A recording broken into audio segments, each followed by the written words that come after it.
Tudo bem, meus queridos alunos? É com alegria que nós voltamos aqui para mais uma videoaula. Hoje nós vamos falar a respeito da obra do Platão, A República do Platão, e como que essa obra influenciou na constituição do Iluminismo no século XVIII e, consequentemente, de que forma que o Iluminismo contribuiu para o surgimento da sociologia no final do século XIX, né?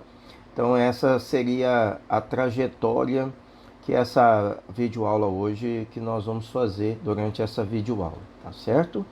Os primeiros conceitos dentro de A República do Platão é mundo sensível, mundo inteligível.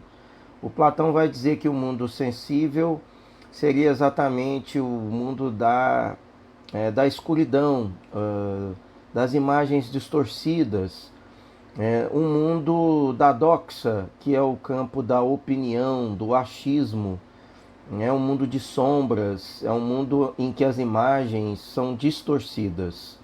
Por outro lado, o mundo inteligível seria marcado pela racionalidade, pela razão, pela luz do sol, seria necessariamente o exterior da caverna, né? Dentro do mito da caverna, seria o lado externo da caverna, onde habita a clareza, a realidade, um mundo autêntico, em que tudo aquilo que acontece é autêntico. O mundo sensível é um mundo de cópias, de imagens distorcidas, de sombras dentro do interior da caverna. Então, para melhor explicar o conceito de mundo sensível e mundo inteligível, o Platão, na obra A República, reporta ao mito da caverna. E o mito da caverna, rapidamente, nós vamos lembrar que ele vai dizer que existiam alguns prisioneiros que nasceram e viveram dentro da caverna, no interior da caverna, acorrentados de costa para a porta da caverna, de modo que eles não conseguiam virar para trás, não conseguiam sair das correntes e observar a boca da caverna, a porta da caverna. No interior da caverna em que eles estavam acorrentados, eles viviam em um mundo de perfeita escuridão, né, de sombras. As imagens que eles conseguiam perceber no fundo da caverna, ao contrário da porta, né, já que a porta estava atrás deles, na frente desses prisioneiros existiam ali algumas sombras, e nessas sombras, projetadas por uma fogueira que estava na boca da caverna, tudo aquilo que passava do lado externo da caverna, a fogueira projetava uma sombra, uma silhueta no fundo da parede da caverna, que era a parede que os prisioneiros enxergavam o tempo todo. Então essas sombras no fundo da caverna davam a eles uma sensação, uma impressão de que aquelas sombras, aquelas imagens distorcidas, aquelas silhuetas era a realidade de tudo aquilo que eles viviam. Então eles viviam o tempo todo numa, entre aspas, mentira, acreditando que aquelas sombras, aquelas imagens distorcidas, era a realidade das coisas, enquanto que a realidade estava do lado lá fora da caverna, não é mesmo?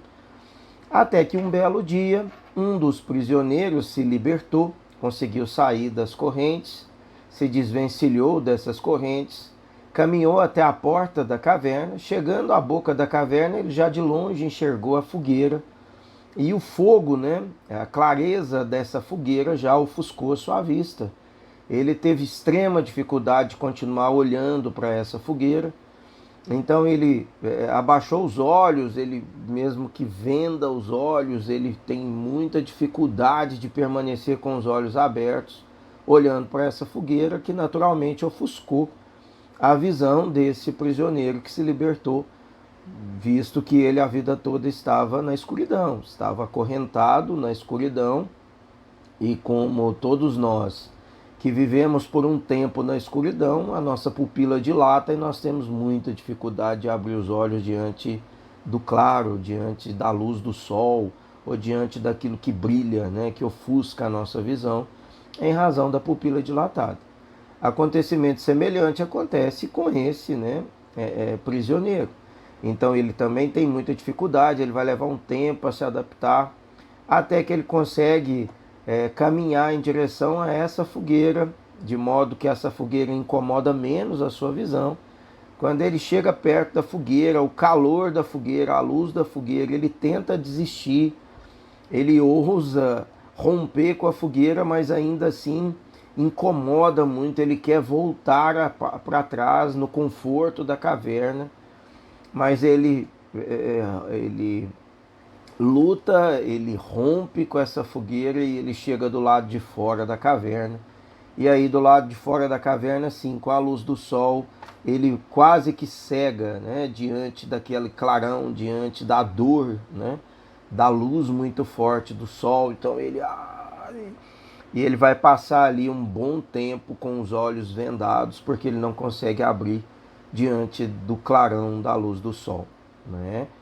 Depois de bastante tempo do lado de fora, abrindo devagarzinho os olhos, contemplando de pouco a pouco a luz do sol, ele consegue finalmente abrir os olhos e ele observa o que tem do lado de fora da caverna.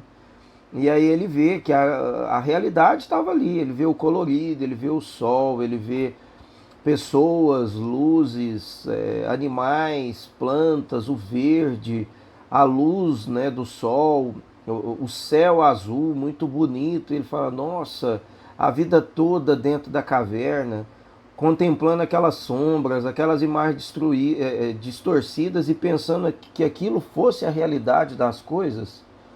Eu preciso voltar para o interior da caverna e contar para os meus amigos o que tem aqui fora. Na verdade, a vida está aqui fora, aquilo lá dentro é uma mentira, é apenas uma sombra, uma imagem distorcida do real. E aí o prisioneiro volta para o interior da caverna. Quando ele volta para o interior da caverna, ele vai passar por duas situações importantes, né? A primeira delas é uma luta consigo mesmo para não voltar a se corromper pela escuridão. Então, o primeiro grande embate, o prisioneiro luta com ele mesmo para não voltar a se acorrentar no interior da caverna. Como assim?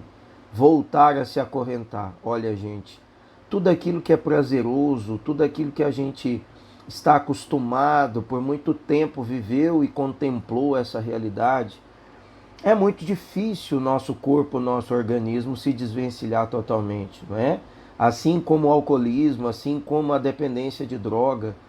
Qualquer pessoa que volta para o bar ou que volta para a boca do fumo, do tráfico, ela tem enorme vontade, desejo e necessidade de voltar ao mundo do álcool ou ao mundo da dependência química. Então, na verdade, não é tão simples assim.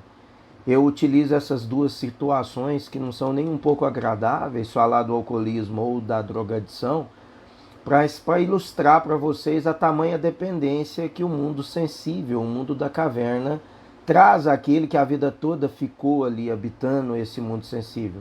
O mundo sensível é um mundo de conforto, é um mundo de prazer, é um mundo que não submetia o prisioneiro a nenhuma mudança. Então era muito confortável, não é?